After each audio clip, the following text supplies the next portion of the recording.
السلام عليكم ورحمة الله. ازيكم يا بنات؟ وكل سنة وانتم طيبين. لو اول مرة تشوفوا القناة يا ريت تشتركي فيها وتعملي لايك للفيديو. وزي ما احنا متعودين في كل فيديو اننا بنكتب اسم من اسماء الله الحسنى في تعليق. النهاردة هنكتب الله السلام. يلا اكتبوا الله السلام في التعليقات وتعالوا نشوف هنعمل ايه. هنعمل المشمشية، مشمشية الافراح، وكمان بنعملها في رمضان في العزايم، حاجة كده هتشرفك في اي عزومة.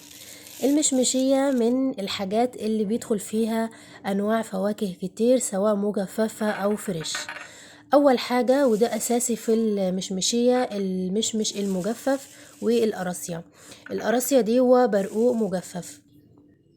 كمان القراصية بتكون طرية مش محتاجة ان احنا نسلقها ولا حاجة. وده كمان الزبيب. لو حابة تحطي على المشمشية شوية زبيب. أول حاجة هنعملها هننقع المشمش، هننقعه حوالي ساعتين او 3 ساعات، وبعد كده هنسلقه. احنا بعد ما بننقعه بيبقى بالشكل ده كده، بيبقى الحباية بتاعته كده بتحس ان هي اتفتحت واتنفخت كده شوية، او زي ما انت شايفة.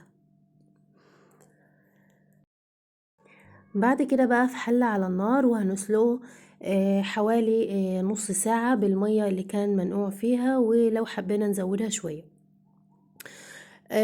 هياخد نص ساعة في السلق تقريبا، او على حسب ما يستوى معاكي.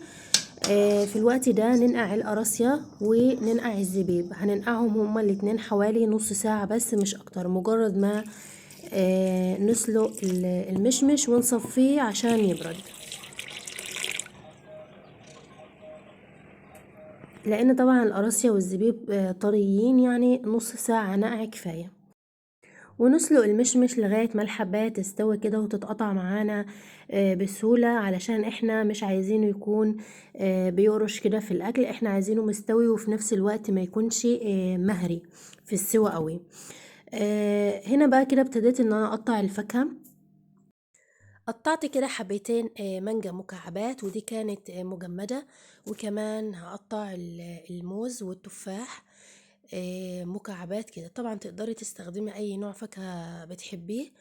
وكمان ممكن كمبوت اناناس وكمبوت خوخ اللي هي الفواكه المعلبة، بتبقى برضو جميلة جدا. لو متوفرة عندك تقدري كمان تستخدميها. هنا هنعمل محلول سكر، يعني زي الشربات كده بس على خفيف. ده لتر ونص مية عليه كوباية سكر. هقلب السكر كده دوبه، وبعد كده هحطهم على النار هيغلي شوية، وبعد كده هعصر عليه نص ليمونة ويغلي كمان شوية وهطفي عليه. ضروري نعصر عليه نص ليمونة او ليمونة كاملة، علشان الليمون هيحافظ على لون الفاكهة زي الموز والتفاح واي فاكهة بتتأكسد او يعني لونها بتغير بتسمر وكده. فالليمون ده اللي على محلول السكر هيحافظ على لونها، تقعد لتاني يوم وتالت يوم لون الفاكهة زي ما هو، مش هتسود ولا اي حاجة. هنا بقى المشمش كده بعد ما اتسلق وزي ما شفتي مستوي في نفس الوقت مش مهري خالص. نصفي المشمش كده من المية اللي سلقناها فيها، ونسيبه على جنب يبرد. ومحلول السكر بعد ما اخد كده كام غلوة هنعصر عليه نص ليمونة او ليمونة زي ما قلنا، علشان تبقى كمادة حافظة يعني للفاكهة، عشان ما يتغيرش لونها زي ما قلنا. هعمل عصير مانجا ولازم يكون تقيل. ضربت حبتين مانجا في الخلاط، وممكن تستخدموا عصير فيتراك اللي هو زي ازاز الشربات والحاجات دي، العصير اللي هو بيبقى خام. تقدروا تستخدموا اللي هو المانجا منه برضو. هنا بقى هكمل برضو تقطيع الفاكهة. سبت التفاح والموز كده للاخر بعد ما جهزنا كل حاجة. كده العصير جاهز، عصير مانجا تقيل. صفيته وكده جاهز، ومحلول السكر كمان جاهز. اهم حاجة نسيبه يبرد خالص، والمشمش كمان برد، والقراصية نقعناها نص ساعة بس هي والزبيب. ومهم طبعا ان احنا منكترش سكر في محلول السكر.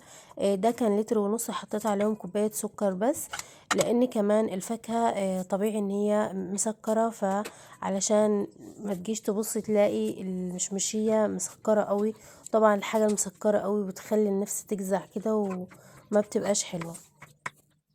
فكده بقى كل حاجة كده جاهزة معانا.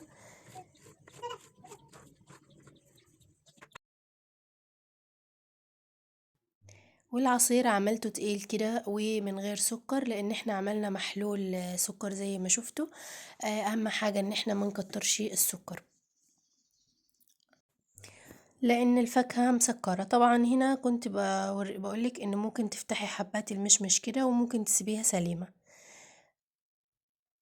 انا فتحت كام واحدة بس كده والباقي سبته سليم، يعني لما تكون الحباية سليمة كده بتكون احلى.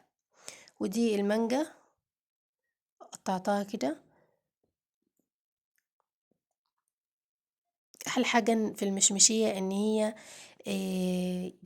بتقبل انواع فواكه كتير، فتقدري تحطي المتوفر عندك. بشوف ناس كمان ما بيحطوش العصير، ما بيحطوش عصير يعني في المشمشية، بيستغنى عنه، بيكتفوا بس بمحلول السكر بس. اكيد طبعا العصير بيخليها احلى. انا بشوف ان العصير اساسي في المشمشية.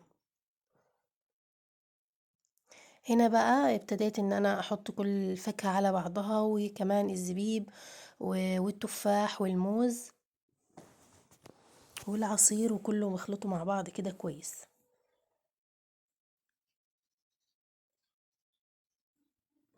العصير اكيد طبعا بيعمل لها طعم حلو يعني. افضل مما يكون ال- المية بس.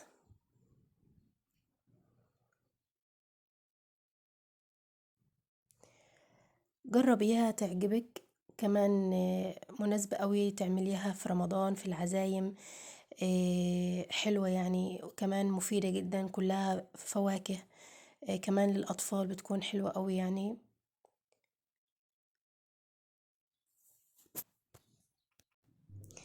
وجبة كاملة متكاملة، مغذية ومفيدة، وإن شاء الله هتعجبك. بعد طبعا ما نخلط الفاكهة مع بعض والعصير والمية بالسكر، وهنغطي الفاكهة كده، يعني ما نخليش المية قليلة قوي، لا نخليها كده، نخلي الفاكهة كده يعني تكون متغطية بالمية.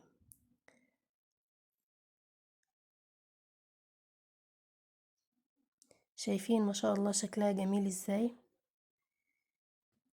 احلى مشمشية ممكن تعمليها، كمان ما تختلفش حاجة عن اللي بيعملوها الطباخين في الافراح، نفس الطعم.